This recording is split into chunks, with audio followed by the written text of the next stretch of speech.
The myth of Orpheus in Eurydice was one of the first stories that I shared about the return of the Sistra path, about the womb path, as an example of why Matías De Stefano's Alkhemia did not walk this arc alone.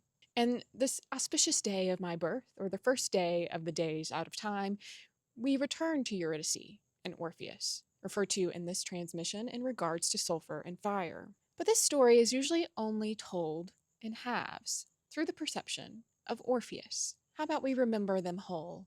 The myth of Orpheus is the myth of a beautiful lyrist, trained by the twin of the sun, a golden string of sound that soothed and tuned a clarity of knowing wherever he went, music of the above, a current of golden light, resonating with the hearts of many, including Eurydice, a tree nymph who moved with the rhythm of earth, danced with the leaves and roots through the harmony of life.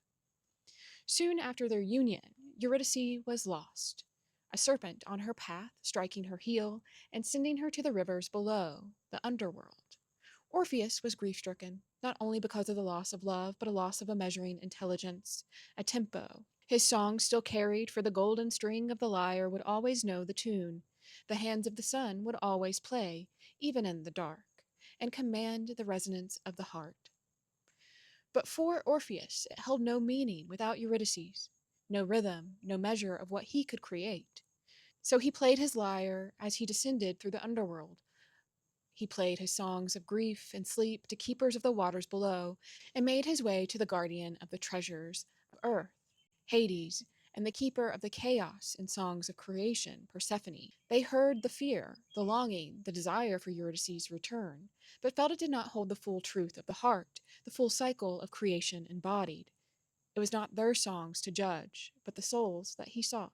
So they asked Eurydice, who was hidden in the shadow of Hades, "Are these songs the fullness of becoming you wish to return through?" She said, "These are songs that I know, the rhythms that I have given through my souls, but these are tones that have carried the lyre. They are not the songs of my becoming, for Orpheus has not met me fully in the below, as I have become, resonating with the truth of my timing in the dark. They can be the songs I return through, if he is able to meet me in his own rhythm of return.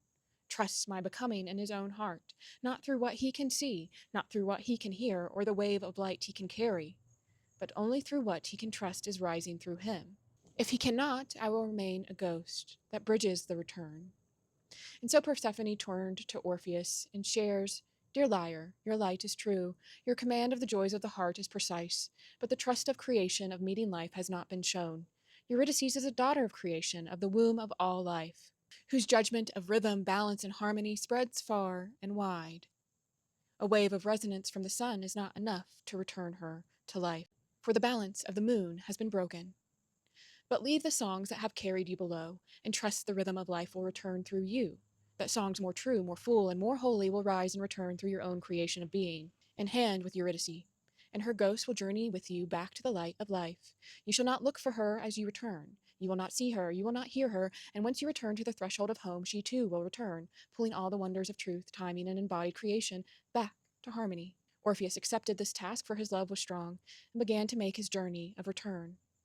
But just as the return home came into sight, the threshold directly in front of him, he began to doubt his own light that had carried him so far, to distrust the power of shadows rising with him, and he looked for Eurydice, but she had been lost, with the turn of his gaze, back to the underworld to guard what returns. Because Orpheus did not trust what he could not see and could not hear, the truth of creation did not return with him, and the songs of new life did not emerge through the rhythm of his heart again, only a faint perception of the tones that came before.